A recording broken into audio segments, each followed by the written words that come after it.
الشيطان الرجيم بسم الله الرحمن الرحيم الحمد لله والصلاة والسلام على رسول الله.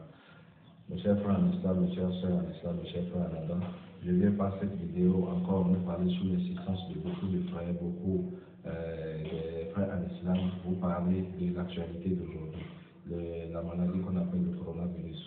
Donc, mes chers frères en islam, je voudrais commencer d'abord par vous parler à travers les frères qui propagent beaucoup de messages sur les médias, les réseaux sociaux et qu'on tous les musulmans et qui passent beaucoup de blagues pour faire peur aux musulmans et des messages aussi qui amènent les troubles et qui amènent le stress dans le corps des musulmans. Mes chers frères, je voudrais vous rappeler que Rasulullah, le prophète Mohammed sallallahu alayhi wa sallam, a interdit aux musulmans de faire peur à un musulman.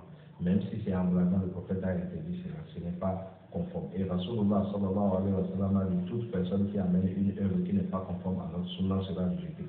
Donc quand le prophète a interdit cela, ne le faites pas. Si vous n'avez rien à dire, relayez les messages des savants qui ont donné des conseils et des conduites à adopter pendant cette période. Évitez de faire peur. Et la médecine aussi nous montre que quand vous faites peur à une personne ou bien une personne stresse, la personne dégage deux toxines, l'adrénaline et le cortisol, qui sont des poisons. Il n'y a pas de poison matériel au monde plus puissant qui détruit aussi plus rapidement que ces deux poisons. Donc quand vous faites cela, vous mettez la psychose, le stress dans le corps de la communauté musulmane, vous êtes en train de les détruire sans savoir, alors que vous pensez que vous êtes en train de passer de bons messages. Mes chers frères en islam, ne faites pas cela, évitez cela. Par exemple, je vous donne une maman qui a un seul fils unique et qui brusquement on lui dit que son enfant a fait accident et qu'il est dans un hôpital, il a passé près de 2 ou 3 jours sans voir l'enfant. Imaginez ce qui va se faire, il est déjà stressé. Par conséquent, une maman, si au départ elle avait 80 kg, dans les 3 jours, vous allez l'avoir à moins de 70 ou bien 70 kg. Donc, automatiquement, elle a perdu beaucoup de kilos. Pourquoi? Parce qu'elle est dans le stress. J'avais déjà parlé ça sur ma conférence sur le sida, quand j'avais montré la mafia qui est cachée derrière cela. Car le professeur Luc Montagny, lui-même, qui est le professeur qui a dirigé le sida, il avait dit, il dit boire beaucoup d'eau et manger de la nourriture saine pouvait guérir du sida, alors qu'au départ, il disait que c'était une maladie incurable. Donc ça, ce n'était pas le sujet aujourd'hui. Le sujet, c'est toujours sur le coronavirus. Donc, évitez de faire peur aux musulmans. Le deuxième élément, c'est par rapport à ce virus, par la face à l'Afrique. Les informations de l'OMS et les informations un peu partout par rapport à l'Afrique. Mes chers frères en islam, mes chers frères et africains, je voudrais d'abord vous rappeler ceci. Allah subhanahu wa ta'ala nous a honoré en Afrique par beaucoup de diverses choses que vous le savez mieux que moi à travers les tisanes et consorts. Et vous le savez mieux que moi. Et je vous dis, et je vous le rassure, vous savez, quand le ministre, l'ambassadeur, je prends le Bénin, l'ambassadeur de Bénin a parlé à la télévision sur le RTB en nous disant que le virus ne supportait pas la chaleur, que nous, Africains, on ne devait pas, surtout dans la zone tropicale, on ne devait pas trop s'inquiéter par rapport à cette maladie. Mais moi, j'ai compris une seule chose, parce que c'est un Chinois qui l'a dit, les gens ne prennent pas ça au sérieux parce qu'ils sont dirigés par l'Europe et l'Amérique. C'est-à-dire quoi? Ils pensent un peu que déjà, c'est un Chinois qui a parlé, c'est pas un Européen, c'est eux qui imitent. Le prophète sallallahu alayhi wa sallam nous a dit ceci, il dit celui qui imite un peuple fait partie du peuple. Et un jour, ils ont posé la question à Imam Ahmad, est-ce qu'un homme doit avoir peur à un homme? Un homme doit avoir peur d'un homme. Qu'est-ce que Imam Ahmad lui a dit? Qu'Allah subhanahu wa ta'ala le fasse miséricorde. Il dit un homme n'a peur d'un autre homme quand il a une maladie dans son cœur. La seule auquel nous devions réellement avoir peur, c'est Allah subhanahu wa ta'ala. Nous devions avoir peur de faire quoi? D'Allah qui nous a créés. Mes chers frères en islam, cette virus, la mafia qui est cachée derrière cela, vous ne pouvez pas imaginer. Je voudrais vous citer ce verset du Coran. Allah subhanahu wa ta'ala dit dans la sourate Mudaththir, au verset 31. Allah subhanahu wa ta'ala nous dit ceci, il dit, nul ne connaît les armées de son Seigneur. Mes chers frères en islam, Wallah, ce virus est en leur possession, mais le contrôle de ce virus est entre les mains d'Allah subhanahu wa ta'ala. C'est Allah qui l'a créé, qui l'a identifié, mais le contrôle c'est pas. C'est comme vos enfants. Allah vous a donné des enfants, mais le contrôle de ces enfants, le destin de ces enfants, c'est entre les mains d'Allah subhanahu wa ta'ala. Allah les a confondus. Quand vous suivez les médias du 24 février, le 24 février passé, 2020, quand le porte-parole du ministre des Affaires étrangères chinois, c'était à Pékin, déclarait qu'ils sont sûrs et certains que ces virus-là ont été importés de quoi? De l'Amérique pour la Chine. Personne n'a parlé. Aujourd'hui, qu'est-ce qui s'est passé? C'était vraiment clair pour les Chinois, parce qu'ils savaient que c'était une maladie qui est venue pour déstabiliser. Mais c'est venu quand? C'est venu au moment où ils avaient la répression des musulmans. Allah subhanahu wa ta'ala a choisi son temps. Ils l'ont fait pensant que ça va détruire seulement un peu, mais Allah subhanahu wa ta'ala a fait en telle sorte qu'il leur a montré que le contrôle c'est dans ses mains. Aujourd'hui, ces virus-là est propagé en Europe, est propagé en Afrique, est propagé un peu partout. Je ne vais pas rentrer trop dans la recherche de tous ces éléments. Je reviens au troisième point. Ce que s'est passé partout, c'est venu, c'est rentré en Europe, c'est rentré en Amérique. Mais Allah a voulu honorer les Africains parce que tellement nous avons déjà ce type de virus en Afrique ici, surtout dans la zone tropicale où il y a des familles. Et nous savons combien de personnes de familles tuent chaque année, mais personne n'en parle. Nous savons combien de personnes qui meurent des autres maladies comme Ebola, comme, je ne sais pas, tous les autres types de fièvres comme la fièvre Lassa et consorts. Personne n'en parle parce que c'était des Noirs. Mais Allah nous a honoré aujourd'hui ce virus qui est en train de sévir un peu partout dans le monde ne supporte pas la chaleur. Mais l'OMS nous dit encore que quoi? Non, même si ça ne supporte pas la chaleur, nous devions avoir peur. Et c'est bizarre, j'ai suivi les médias, je regarde France 24, TF1, et TV5.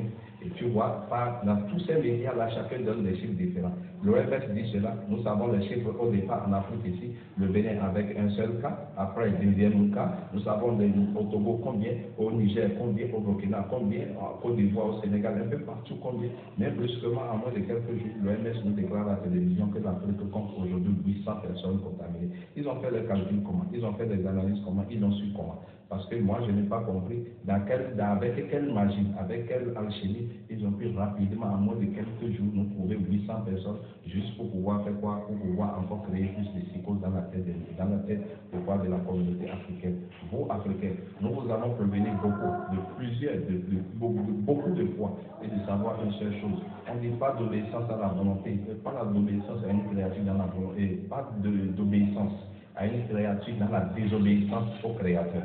Nous avons chanté ça beaucoup de fois, mais aujourd'hui on nous a dispersés. Ils continuent toujours de vous disperser par rapport à beaucoup de choses, par rapport à ces informations.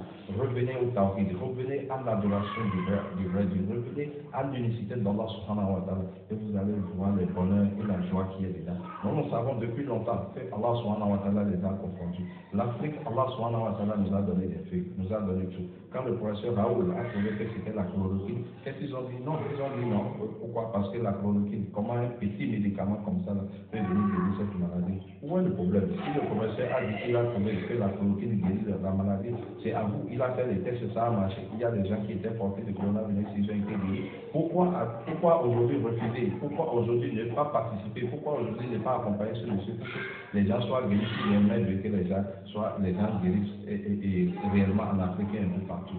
Nous, Africains, Allah nous a donné beaucoup de faits. Vous connaissez beaucoup de faits. Vous connaissez tout ce que le professeur Salman nous a dit par rapport à la vertu de certaines choses que vous connaissez comme la graine noire ou bien comment vous l'appelez, ainsi de suite. Nous savons aujourd'hui, en Afrique ici, nous avons beaucoup de faits comme le veille du Nil. Nous avons beaucoup de choses dans lesquelles nous pouvons retrouver ces substances-là qui se trouvent dans ces maladies qui guérissent. Et encore que nous avons la chaleur qui est aussi à notre faveur. Mais pourquoi on nous crée alors de la psychose? Pourquoi on nous crée alors de troubles?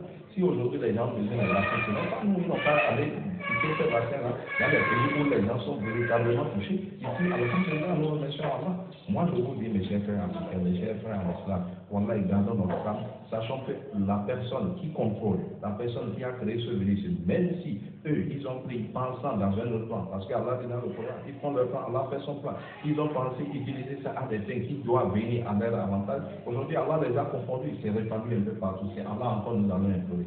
Mais toi, Africain, Allah t'a donné beaucoup de choses, Allah nous a donné beaucoup de vertus, nous n'avons pas besoin de leur plan. Depuis quand ils nous aiment et ils vont venir nous sauver. Nous savons tout ce qu'ils ont implanté en Afrique, de ces Occidentaux, contre cette mafia de l'Occident et consorts. Nous savons toute cette mafia qui a été créée aujourd'hui pour détruire l'Afrique. Allah protège l'Afrique, Allah nous assiste. Nous, les musulmans, pour que nous puissions éviter de relayer des choses qui ne nous concernent pas. Je parlais des médias. Vous voyez ici, on nous dit que donc, en Afrique, nous avons 800 qui ont été déjà contaminés. Dans l'autre télévision, vous voyez notre chiffre. Dans l'autre télévision, vous voyez notre chiffre. Finalement, quel est le réel chiffre des gens contaminés en Afrique? Point là, on ne connaît pas jusqu'à aujourd'hui. Qu'Allah subhanahu wa ta'ala nous assiste. Je reviens encore sur la décision des dirigeants par rapport à tout ce qui se passe aujourd'hui, surtout au niveau de l'Arabie saoudite ou des dictateurs de l'Arabie saoudite. Mes chers frères en islam, wallahi wa craignez Allah subhanahu wa ta'ala. Craignez Allah subhanahu wa ta'ala et craignez encore Allah subhanahu wa ta'ala.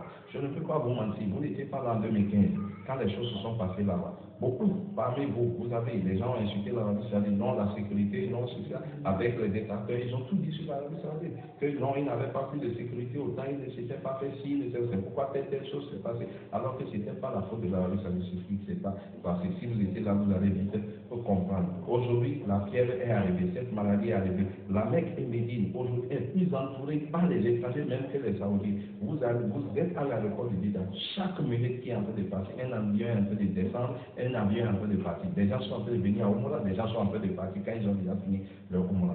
Toutes ces personnes-là, comment nous avons fait pour protéger leur vie? Ces personnes-là viennent de partout dans le monde entier où ces pays-là ont été plus contaminés. Alors que le prophète sallallahu alayhi wa sallam nous a dit ceci, quand il y a cette peste, il y a une peste dans une ville, parce que les savants sont unanimes pour dire que cette maladie a pris déjà le style de ce qu'on peut appeler la peste. Quand une peste rentre dans un pays, qu'est-ce qu'il faut faire? Vous n'avez pas le droit d'y rentrer, et ceux qui sont déjà n'ont pas le droit de sortir. Si on ne bloque pas cela, ceux qui vont là-bas ne vont pas pour travailler en Arabie Saoudite, ils vont pour la Oumra, ils vont pour le truc là, le Hajj. Mais qu'est-ce qu'il fallait faire? Il fallait d'abord arrêter, il fallait d'abord fermer la mosquée pour que les étrangers sachent que vous qui êtes touchés dans votre pays, restez, il ne faut pas venir contaminer d'autres étrangers, parce qu'il y a d'autres étrangers dont leur pays peut-être ne sont pas contaminés et qui sont là, mais les autres vont venir. Comment nous allons faire pour reconnaître que celui-là est contaminé, celui-là n'est pas contaminé? qu'Allah subhanahu wa ta'ala nous préserve, qu'Allah guide ce pays-là, qu'Allah guide les dirigeants de l'Arabie Saoudite, qu'Allah protège les savants de l'Arabie Saoudite pour tous les efforts qui sont en train de faire. Wallah, qu'Allah les gratifie de l'Allah de Daoud, Inch'Allah, pour ceux qui sont du Coran et de la Sunna et qui sont en train de travailler dur pour que les musulmans puissent vivre un Hajj et un Umrah en paix et dans toute sérénité, mes chers frères et sœurs. Je viens aussi pour finir avec la décision de notre pays aussi, mes chers frères et sœurs. Wallah, qu'Allah subhanahu wa ta'ala guide nos savants, qu'Allah guide nos gouvernants. Inch'Allah, ils sont en train de prendre des bonnes décisions, ils sont en train de travailler dur. Sachez une seule chose, l'homme, Allah dit dans le Coran, je ne change pas la condition de peuple tant que le peuple ne change pas ce qui est en lui. Nous, dans l'islam, le prophète nous a enseigné ceci, nous ne nous révoltons jamais contre les gouvernants.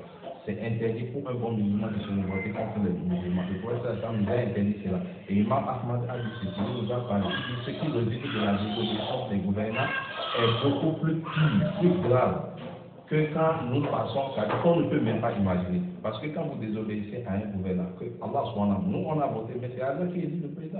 Mais le président est en train de faire tout. Les gouvernants sont en train de faire tout pour que nous puissions vivre. Mais aujourd'hui, les gens sont en train d'insulter et dire n'importe quoi. Vous n'en savez rien. Wallah, mes chers frères en islam, même si c'est un gouverneur, son intention est bonne. Et il a, comme il a dit, Allah va le pardonner si réellement il a fait avec une bonne intention. Allah subhanahu wa ta'ala nous protège et protège toute la communauté musulmane. Allah subhanahu wa ta'ala nous assiste dans tous les musulmans du monde entier. Mes chers frères en islam, réveillez-vous cette période, lisez beaucoup le Coran, demandez beaucoup pardon à Allah subhanahu wa ta'ala. Fouillez un peu, essayez un peu de connaître le système que Shaitan a mis dans le monde aujourd'hui pour diriger le monde. Mes chers frères en islam, nous ne sommes pas, notre véritable guerre aujourd'hui, c'est la guerre contre le système qui veut tout faire à tout prix pour effacer de la tête de la communauté musulmane comme internationale, comme tout le monde, le fait de savoir que c'est Allah qui nous protège, c'est Allah qui crée, c'est Allah, nous allons retourner. Il veut nous faire croire que c'est la science qui va gagner cela, alors que nous savons pertinemment ce qui se passe de ce côté. Non, mes chers frères, comme si la science même, ce n'est pas Allah qui l'a créé, c'est Allah qui a tout créé. Donc, il ne faut pas nous effacer de la tête le fait que c'est vous qui savez travailler dans les laboratoires, qui amènent des solutions et que ce n'est pas Allah. Non, mes chers frères, c'est pas cela. Qu'Allah nous protège, qu'Allah nous assiste, qu'Allah guide nos dirigeants, qu'Allah aide nos savants du Coran et de la Sunna à mieux réfléchir et nous aider pour que nous puissions vivre l'islam et espérer vivre une bonne vie dans ce bas monde et espérer aussi vivre une bonne vie dans le delà.